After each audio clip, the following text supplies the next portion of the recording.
بسم اللہ الرحمن الرحیم۔ ناظرین کرام السلام علیکم۔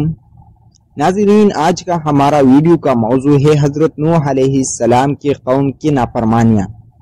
ناظرین، ویڈیو کو آخر تک ضرور دیکھیے۔ حضرت نوح علیہ السلام 950 برس تک اپنی قوم کی خدا کا پیغام سناتے رہے، مگر ان کی بدنصیب قوم ایمان نہیں لائے، بلکہ طرح طرح سے آپ صلی اللہ علیہ وسلم کی تحقیر و تذلیل کرتے رہے اور قسم قسم کی اذیتوں اور تکلیفوں سے آپ علیہ السلام کو ستاتے رہے، یہاں تک کہ کئی بار ان ظالموں نے آپ علیہ السلام کو اس قدر زدکوب کیا کہ آپ کو مردہ خیال کر کے کپڑوں میں لپیٹ کر مکان میں ڈال دیا، مگر آپ علیہ السلام پھر مکان سے نکل کر دین کی تبلیغ فرمانے لگے، مگر ان اذیتوں اور مصیبتوں پر بھی آپ علیہ السلام یہی دعا فرمایا کرتے تھے کہ اے میری پروردگار، تو میرے قوم کو بخش دے اور ہدایت عطا فرما، کیونکہ یہ مجھے کو نہیں جانتے ہیں۔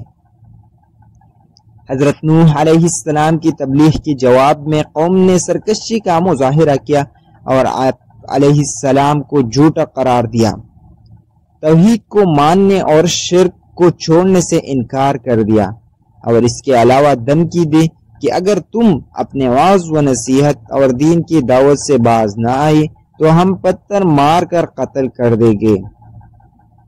اس انکار و تکذیب اور دھمکیوں کے ساتھ آپ علیہ السلام کی شان میں گستاخانہ جملے بھی کہنے لگے کہ یہ پاگل ہے، یہاں تک کہ ایک دن یہ وحی نازل ہو گئی کہ اے نوح، اب تک جو لوگ مومن ہو چکے ہیں ان کے سوا اور دوسرے لوگ کبھی ہرگز ایمان نہیں لائیں گے۔ اس کے بعد آپ علیہ السلام اپنے قوم کی ایمان لانے سے نا امید ہو گئے اور آپ علیہ السلام نے اس قوم کی ہلاکت کے لیے دعا فرما دی، اور اللہ تعالی نے آپ کو صلی اللہ علیہ وسلم کو حکم دیا کہ آپ ایک کشتی تیار کرے، چنانچہ 100 برس میں آپ نے لگاتی ہوئی ساگوان کی درخت تیار ہو گئی، اور آپ نے ان درختوں کی لکڑیوں سے ایک کشتی بنا لی۔ اس میں 3 درجے تھے، اس کشتی میں 3 درجے تھے، نچلے طبقے میں درندے، پرندے اور حشرات الارض وغیرہ، اور درمیانی طبقے میں چوپائی وغیرہ جانوروں کے لیے، اور بالائی طبقے میں خود اور مومنین کے لیے جگہ بنائی۔ جبکہ آپ کشتی بنانے میں مصروف تھے تو آپ کی قوم آپ کا مذاق اڑاتے تھے۔ کوئی کہتا تھا کہ اے نوح علیہ السلام، اب تم بڑے بن گئے، حالانکہ پہلے تم کہا کرتے تھے کہ میں خدا کا نبی ہوں۔ کوئی کہتا اے نوح، اس خشک زمین میں تم کشتی کیوں بنا رہے ہو؟ آپ علیہ السلام ان کے جواب میں یہی فرماتے تھے کہ آج تم ہم سے مذاق کرتے ہو، لیکن مت گھبراؤ، جب خدا کا عذاب بصورت طوفان آ جائے گا تو ہم تمہارے مذاق اڑائیں گے۔ ان کی قوم پر عذاب نازل ہونے اور ان کی ہلاکت کا وقت آ گیا۔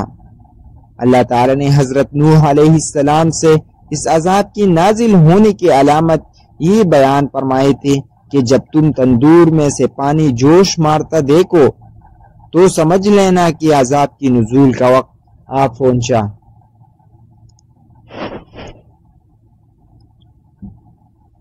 حضرت نوح علیہ السلام کی اہل خانہ کی یہ کل 7 افراد تھے، اور وہ لوگ جو حضرت نوح علیہ السلام پر ایمان لائے یہ کل 80 افراد تھے۔ صحیح تعداد اللہ تعالی ہی جانتا ہے۔ جب حضرت نوح علیہ السلام کی قوم پر عذاب آیا تو آسمان سے زبردست بارش برسے اور لگاتار 40 دن رات برستے رہے۔ پانی پہاڑوں سے اونچا ہو گئے، یہاں تک کہ ہر چیز اس میں ڈوب گئی۔ حضرت نوح علیہ السلام کا ایک بیٹا کنعان اور ایک بیوی کافرہ تھے، یہ بھی اس طوفان میں غرق ہو گئی۔ اللہ پاک ہمیں اپنے آقا صلی اللہ علیہ وسلم کی تعلیمات کے مطابق زندگی بسر کرنے کی توفیق عطا فرمائے، آمین۔